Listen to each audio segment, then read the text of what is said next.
এ বাঙালি এত জঞ্জালি বাংলা ভাষার তো মানুষিতা বুঝিনি হারাম সুদার একটা জিনিস আজকে ইরাইট বুঝিনি রাখো জন্ম সার্টিফিকেট ই বালিগান বুঝি না হইলে বুঝিনি কিতা হইব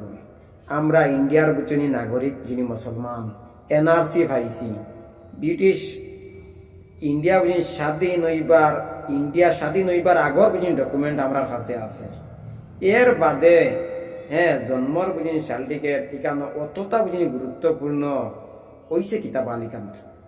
2500 3000 4000 টাকা দিয়া মানুষের লাইনিত উবইয়া গিয়া বুঝিনি করিতরা যেন আমার ওখানোর আগে খাম আধার কার্ড ওলা আইসলো ইয়া আল্লাহ আল্লাহ আল্লাহ আল্লাহ প্রত্যেকটা জায়গা খালি আধার কার্ড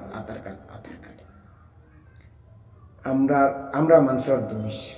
আমরা মানুষের বুদ্ধিতে বুঝিনি চাইয়া বুঝিনি দেই না চাই বুঝিনি বিকি যাই ও চাই নানি যত বুঝিনি বুঝিনি বিকও আজকে বুঝিনি প্রমাণ পাও আমরা নানি মুসলমানের বুঝিনি দরদি দুনিয়াত খেও নাই দেশা করে যেন বুঝিনি ভোট দেও আওয়াজ এখন হয়েছে গিয়া তুলই না খেনে বুঝিনি কোনোগে বালা শিক্ষিত মানুষের বুঝিনি ভোট দিও আওয়াজ বুঝিনি তুলব আর হয়েছে গিয়া অশিক্ষিত যদি নানি বলদরে দেও কোনোদিনও বুঝিনি মাতিত না চাই বুঝিনি বিকি যাইব জন্মর এমন একটা বুঝিনি সার্টিফিকেট 2500 3000 4000 দিয়া বুঝিনি বানাইতে রাখছি বাঙালি দুরা পানি ডুবিয়া মররে